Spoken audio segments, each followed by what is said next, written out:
Hello students, NCERT का question number 12 gravitation का हम डिस्कस कर रहे हैं। क्या कह रहा है क्वेश्चन में? A rocket is fired from the earth towards the sun at what distance from the earth entire is the gravitational force on the rocket 0, mass of the sun 2 × 10⁻30 kilogram, mass of the earth 6 × 10⁻24 kilogram, neglect the effect of the other planets, orbital radius 1.5 10⁻11 metre हमें given है। तो ये कह रहा है बच्चों कि मान लेते हैं कि ये हमारे पास यहाँ से यहाँ तक अर्थ, ये अर्थ है, ठीक है, और ये सन है। यहाँ हम कंसीडर कर लेते हैं कि ये हमारे पास सन है। तो यहाँ से एक रॉकेट को छोड़ा तो वो सन की तरफ ऐसे जाएगा। तो ये जो डिस्टेंस है यहाँ से यहाँ तक हमने आर कंसीडर कर लिया, और ये जो आर हमें गिवन है वो कितना है? 1.5 10⁻11 मीटर। अब इस बीच में मैंने एक पॉइंट कंसीडर कर लिया कि ये वो पी पॉइंट हो गया जहां पर टोटल ग्रेविटेशनल फोर्स 0 होगा, और इसका डिस्टेंस यहाँ से यहाँ तक लेट कर लिया कि ये डिस्टेंस है x। तो डिस्टेंस क्या बचेगा बच्चों? r माइनस के एक्स। ये टोटल कितना है? r है, ठीक है। ये r माइनस के एक्स बच जाएगा ऊपर वाला यहाँ से यहाँ तक।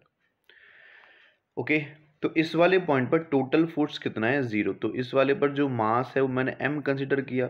अर्थ इसको अपनी तरफ खींचेगा और सन इसको अपनी तरफ खींचेगा।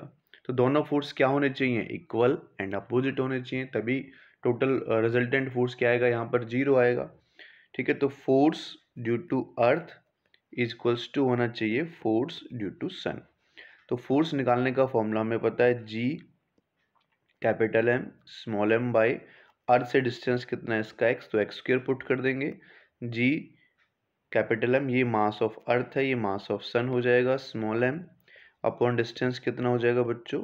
r माइनस के x का स्क्वायर। तो m से m कटेगा और g से g कैंसिल आउट हो जाएगा। m e की जो वैल्यू है वो हमें गिवन है, पुट कर लेते हैं। m e की वैल्यू यहाँ से 6 × 10⁻24 x हमें कैलकुलेट करना है। सन का जो मास है वो कितना है? 2 × 10⁻30 है, और r माइनस के एक्स स्क्वायर हमें कैलकुलेट करना है। 2 से ये 3 बार कैंसिल आउट होगा, 10⁻24 से 10⁻6 बचेगा। Taking root on both side, root ले लेते हैं both side, taking root on both side.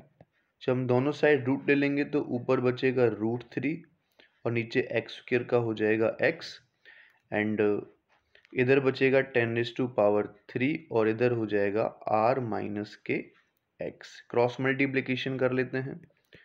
Cross multiplication करेंगे तो √3r माइनस के √3x is equals to 10⁻3x हो जाएगा। इसको इधर ले जाते हैं तो √3r is equals to 10⁻3 plus √3 और x कॉमन आ जाएगा इन दोनों से। 10⁻3 के कंपैरिजन में ये जो वैल्यू बहुत कम है तो उसको हम नेग्लेक्ट कर सकते हैं, और x निकालेंगे तो क्या हो जाएगा? √3, और जो r की वैल्यू है हमें गिवन है वो कितनी गिवन है बच्चों? यहाँ से चेक कर लेते हैं। वही r की वैल्यू गिवन है 1.5 10⁻11। तो यहाँ पुट कर लेंगे 1.5 10⁻11 और नीचे 10⁻3, ठीक है। इसको मैं नेग्लेक्ट कर रहा हूँ इसके कंपैरिजन में। तो इससे ये मेरे पास जो कैंसल आउट होगा वो जाएगा 10⁻8। √3 की वैल्यू आपको पता है 1.732 × 1.5 10⁻11। इन दोनों की मल्टीप्लाई करेंगे तो ये आ जाएगा 2.6 × 10⁻8 मीटर।